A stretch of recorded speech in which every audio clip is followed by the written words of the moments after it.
Hello everyone, welcome back to Libido Tube. My name is Lucia and we are here to talk about sex. I am not a sex therapist.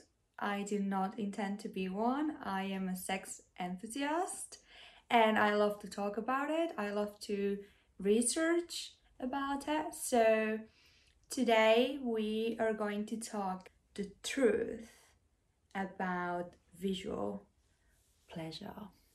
So let's see, what does visual pleasure entail? Why do we like to look? Why do we like to observe? Why do we get pleasure from watching? Now, I have had people asking me why women are not so much into watching, or better said, why women don't find necessarily pleasure from watching, let's say, pornography. Well, I have news for you. Women do get aroused so much more than men, but we don't really choose. Our bodies get aroused, but that doesn't mean we get pleasure out of it. And men have a much more selective way of getting aroused, which is much more connected to their brains. Now, I will explain all of this because I know it might sound really weird.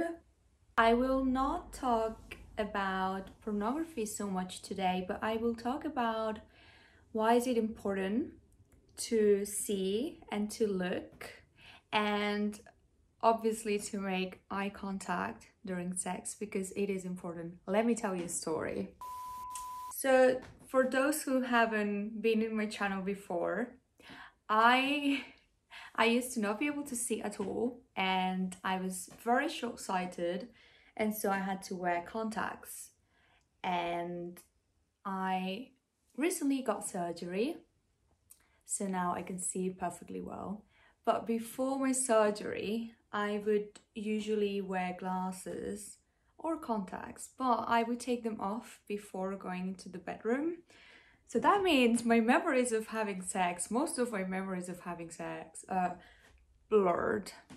And let me tell you, it was beautiful because I was able to focus on the raw sensations. As you know, I really love to focus on the raw sensations and not care so much about the environment, about what's going on, but just to focus on what my body feels like in the moment and whatever's happening inside and whatever's happening with the other person's body as well. Let me tell you something. Being able to see was a game changer, because now I am not able to cherish my memories from a sensorial point of view, but also from a visual. And I think having visual references and visual memories is so important.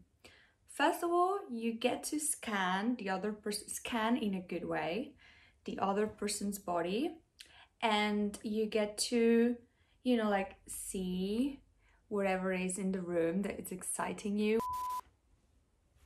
Eye contact during sex. Let me say this again.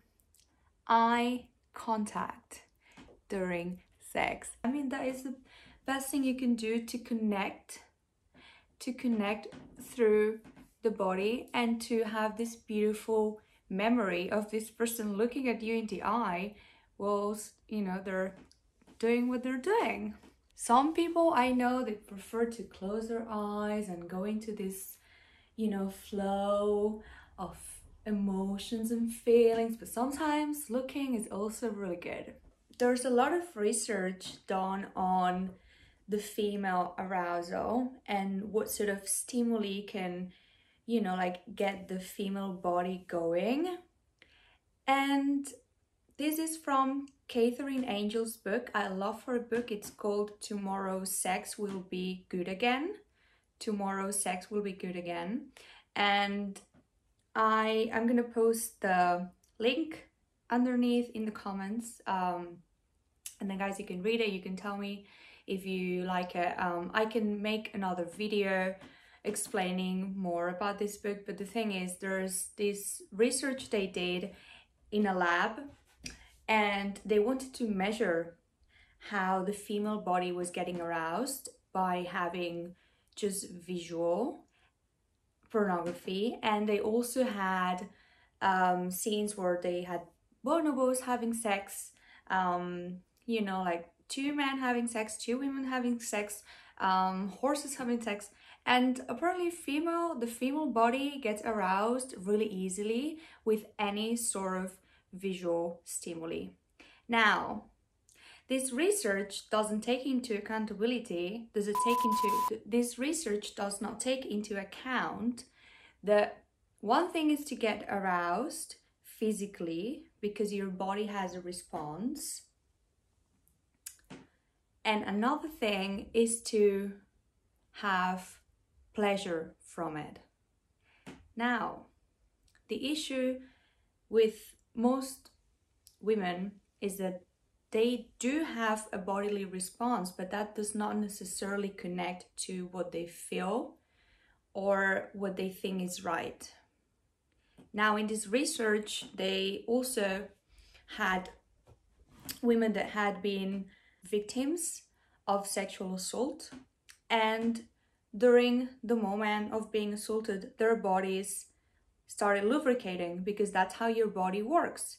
But obviously that doesn't mean they were having a pleasurable experience because they were having non-consented sex. So that makes a key argument for it, which is one thing is to have arousal from a visual stimuli, which men usually have.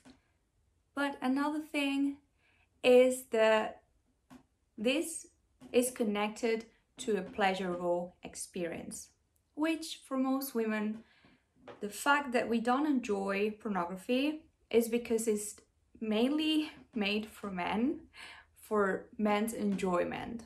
Because personally, having a woman being degraded or a woman being used for the enjoyment of like 3 other men having sex with her does not turn me on. Maybe for other women it works. For me, it doesn't work. It doesn't really work for me. Maybe my body starts working and I feel aroused, but I'm like grossed out. I'm sorry for whoever gets disappointed out there. I will make a separate video on pornography and why I love certain types of pornography and why I really dislike other types of pornography, and why is it so important that we have these resources. Yes, it is important that we have these resources, and it is important that we know how to use them as well. But that's for another story. Now, what I'm getting at is women do get plenty of pleasure from visuals. We just need to have a much more selective source of material. We like to see, we love to see, we like a good video, we like a good picture, not unsolicited dick pics, please. Don't just... Right. If our bodies are much more reactive to visual, there's been a struggle, especially in the research field for women's pleasure, on what it is that we truly cherish as pleasurable. Now, what do women want? That is a beautiful question. I would recommend you to ask your partner. That's a really easy one. Just ask your partner, how do you want to be loved? How do you want me to look like tonight? Do you want me to put on a costume and dance for you? Yes, women do like that as well. So, you know, feel free to ask. I will give you a few tips on how to spice things up visually in the bedroom. So, number 1, experiment. Experiment with looks. Experiment with lingerie or underpants. Experiment with your bedding. Change your bedding. Change your, you know, your sheets, your pillows, whatever makes the room a much more inviting place. Try new things. Try new sources of maybe online pornography or even photography, just like hang a beautiful naked man or naked woman in your room and just like look at the picture, and make sure you cherish some of that for your imagination for later on when you masturbate before going to bed. Observe your partner during sex. Look at them, look at them, and look at them, and look at them again, because this memory is something you want to cherish, not only register in your body but also in your visual memory. So whenever you're not with your partner and you know, like he or she's away on a trip or quarantining in their house, you have the visual memory ready for you to function for you. Ask your partner to do a little dance for you.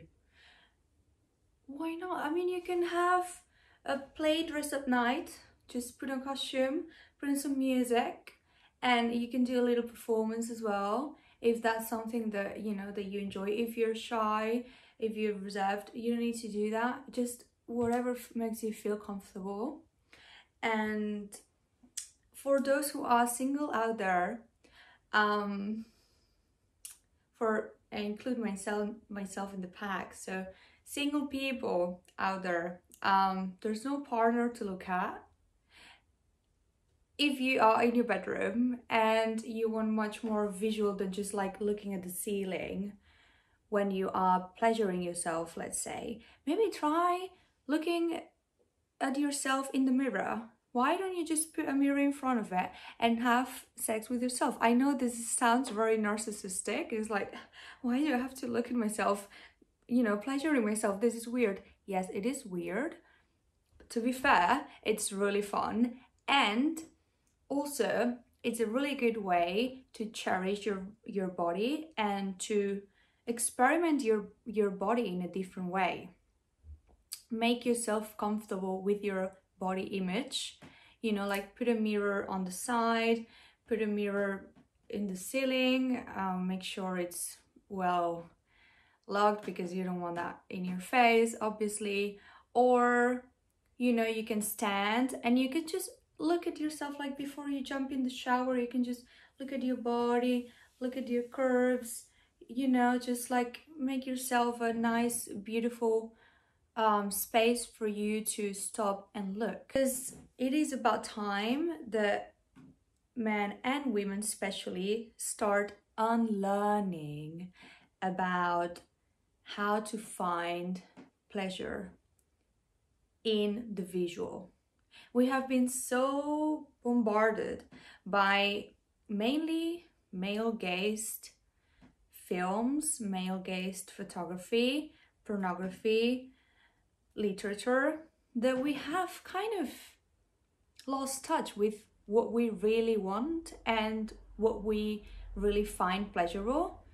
That I think it's important that we create new paths, new ways to understand how important it is for women to have pleasurable visual experience as well.